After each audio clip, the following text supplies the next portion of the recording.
This is Skid Row, the largest homeless camp and most dangerous neighborhood in America, with an estimated 10,000 plus homeless people living on its 25 blocks of drug-fueled and crime-ridden streets and tents. But why are these homeless people so violent? How did they end up here in the first place? And what could be done to get them off the streets? So I brought my friend Kevin, a leading expert in homelessness and drug addiction, who showed me Portland, Oregon's drug epidemic 2 months ago. Skid Row has been around, I think, since about the 1920s. It's never really improved. LA is a tourist destination. Having all these homeless has been kind of an inconvenience to them, so they're working on containing these homeless and really, in a sense, hiding them. So, you know, they're adding up fencing, they're doing sanctioned camping, they're restricting people from certain blocks. That's a good 100 people right there. There definitely doesn't seem to be any order. Just drove by a guy using fentanyl behind us. Looked like he was maybe in his 70s. I suggest we stop and walk around and say hi to a few people. All right, let's go into Skid Row, shall we? This is why people don't go out here and do outreach, is because of the fear. But someone has to come out here and do it. And immediately upon entering, we learned that everyone here hates cameras. Don't film me, homie. How you doing? Don't put the camera on me. No, we won't. He's outside. You're good. You're good. We soon learned why. Oh, are you smoking crack right now? Is that what that is? No, this is meth. And mid-conversation, some speeding gangsters with AR-15s zoomed past us. If it's from and Vitalize. Saw some guns. Oh no.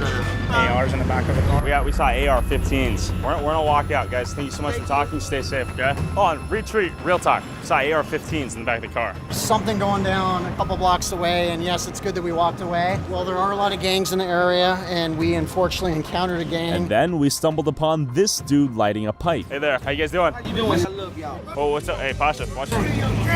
What's up? No, we're good. Hey, watch your six. Okay, back.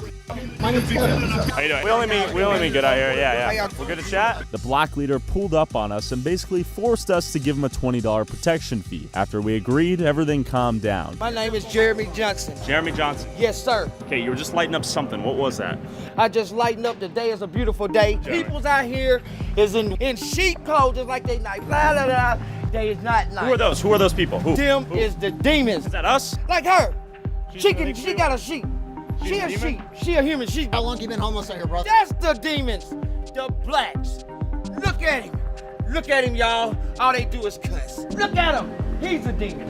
Boy, I don't know where you from, but you look like a Huckleberry Finn. Don't let them trick you with the cover. Okay, Jeremy Johnson. I saw you lighting something up. You not no good guy. No. He's the one. I'm a demon. It's fentanyl out here, people. Fentanyl, and it's taking them down to the ground, and they would never come back. Tell me about fentanyl. Why am I a demon also? No, you got no demon. He's a demon. Okay, all right. Tell me what it's like to be homeless out here. Is it relatively safe or not safe for people? It's not safe, folks. Don't come down here and get that meal ready to run now. It's scary. You don't hurt me, man. Not hurt Don't you? hurt me, man. You're not gonna hurt him, right? We're good. First No, we're thing good. he gonna do. No, is we're good. rob. Whoa. Want me to get down and rob? No. We're good. All right, we're no demons. We're gonna let you have a good day, though. All right, thanks, Jeremy. All right, he's pissed. Sorry, bro. Okay, that was quite the interaction. Yeah, they got a little weird. 5 minutes in, the people in Skid Row seemed to be way more aggressive and violent than the fentanyl users we saw in Portland and the zombified shrank users we saw in Kensington. As I wondered what the drug of choice was out here, I stumbled upon Raphael Leach, And what is this building right here? SRO, single room occupancy. Okay. And this is for homeless people to get off the streets and start living? Yes. And you used to be on the streets yourself? Yes, I used to be homeless. Off the streets now 3 years. That's awesome. Yeah. How hard was it to get off the streets once you got there? It's not hard. It's not hard. No. If That's a you're big misconception. Drug yeah. user is hard. Were you on drugs back then? No, I just smoked Got not it. drink, but they consider that a drug. Sure. But no. So there's money and aid and subsidies to get off the streets? Of course, yeah. If you want it, most of the people don't want it, and most of the people are drug addicts. So, if you want something, you go get it. Yeah. You know what I'm saying? Like, if you want to fight to get off the streets, you're gonna get off the streets. but I wondered what resources were really out here to help these people get off the streets and stay sober. And I soon found a sign advertising free Narcan, which is an opioid blocker to prevent you from dying due to an overdose. So you guys give out Narcan to anyone who asks for it? Yeah. Okay. But people generally are asking it for whenever we need it. Okay. That's nice. The reason there have been this many people here is because it's a resource-heavy area. So if I was someone experiencing homelessness, I might go to somewhere where there's resources. Got it. There's signs everywhere, Narcan here. So at least in that respect, they're trying. It seemed like the free Narcan, food, water, sobriety centers, and outreach workers ironically attract even more homeless people to come here. But do these people even want to get off the streets? This guy had an interesting opinion. I like the members of the white majority. The white majority? Yeah, you guys are members of the white majority. Oh, shoot, Yeah. okay. Hi, you guys. My name is Manuel Torres, and welcome to Skid Row. Okay, you like that we're members of the white majority? Yes. What does that mean? So what it means is that I'm a minority, and I appreciate what you guys being the biggest influence in the country. You guys have built an amazing country. Okay. Yes. So what are you up to today, Juan? I just experienced a spider bite from a brown recluse. Okay. So what happened was that I slept in some bushes one night. From what I saw in Kensington, this looked more like flesh decay from repeated use of trank, a drug which is a combination of fentanyl and horse tranquilizer. So Juan, are you doing fentanyl out here? How you know? Yes, I Fentanyl? am. But I'm quick to defend fentanyl. Okay, tell me about it. Why would you defend fentanyl? Well, because I am a former IV user, and because of fentanyl, I no longer inject heroin, and so I would rather smoke fentanyl than to inject heroin. Why is that? Because injecting is something that should be done by professionals. I mean, it's ugly, like the way it looks, and also it's very dangerous. You can contract diseases and stuff. Yeah, so I'm grateful for heroin. I thank China for having made it. Yes, there are many Americans who have lost their lives, but I think that when it was made in a way to where if you're smart about it and you smoke, you know, in small increments, you know, I believe that it also heals you and relieves you of certain, you know, stressors. Got it. You don't think fentanyl's killing you? I do not think so, no. Kevin, do you have any thoughts? I would respectfully disagree. Okay. I've had a lot of people I've witnessed die because of fentanyl. Yeah. I think fentanyl is the deadliest, worst thing I've ever seen in my life. And so I know how you think it's different because you don't have to inject. Fentanyl is killing people left and right. Yeah. So what at the very least I ask is don't encourage other people to use. No. But this guy was the exception, because the more we talked to people, it seemed like crack and meth were the most popular drugs out here, unlike fentanyl in Portland and trank in Kensington. Do you ever use fentanyl? No. Okay. I'm trying to stay woke. What do you use? Okay. How do you get out of here? Good question. If I had that remedy, I wouldn't be here. Is there violence out here? Yeah. Wait, quit playing. Yeah, you know, give it 5 minutes, finish with something. She was right, as this dude got slapped in the face right behind us for no reason. One thing the city or the government could do to help. What just happened? You just slapped him in the face. You just got slapped. Are you okay? I'm okay. I mean, for no reason. He just slapped you. People just hurt each other. What it is. For no reason, the guy just got slapped in the face. It seemed like the predominant use of meth and crack was making these people so violent. And 3 minutes later, we experienced it firsthand. This is my friend Tyler. He was wanting to... Hey, how you doing? No. Oh, we're good. We're just talking to... While Kevin tried to calm this guy down with money, this cracked out gangsta called my cameraman a dumbass bleeper and said he would knock his ass out if he didn't delete the album, as this guy began to follow us, threatening our lives. Let's not do this. Let's just chill. Kevin thought our best option was for him to confront the guy and his gang alone, using his charisma to defuse the situation. I disagreed, but he still went. Yeah, right now, Kevin's with like 4 dudes. I'm not sure why. Sorry about the misunderstanding, brother. I don't know why he's doing that. There's actually no point to go up there and talk to 4 dudes like that. It was a little uncomfortable. Yep. They did invite me into their tent. I respectfully declined because there was 4 of them just standing around me. I thought you were gonna get killed, I'll be honest. Why don't we just run? The thing is, we shook and now we're cool. Yeah, I guess. We'll see. Being so nice is gonna get you killed one day is my theory. No, genuinely. You don't ever think you're gonna get killed. Because when you go and approach those 4 dudes, I'm out. I'm already halfway down the block. So why do you think people are so angry and violent out here? Let's look at it in their shoes, you know. They're out here, they're languishing, they're thrown together. It's complete chaos eventually. If treated like an animal, you're gonna start acting like one. Hey there. We say hello to each other. How you doing? How you doing? After we say hello to our fellow Americans, Japanese style. Hey, you're the nicest guy we've met today. You're by far the friendliest person I've met today. What are you up to today? Don't touch me, don't touch me. We can cool off. Well, just wondering because you shook my hand. I know that we shook hands already. Let's do that. Everyone out here was insane, so we decided to briefly go back to the car and call Andy Bales. He runs the Union Gospel Mission, which is the largest nonprofit on Skid Row. Hey, I am in Skid Row for the next couple days doing some outreach out here with my friend Tyler. Why do I need to be careful? Speaker.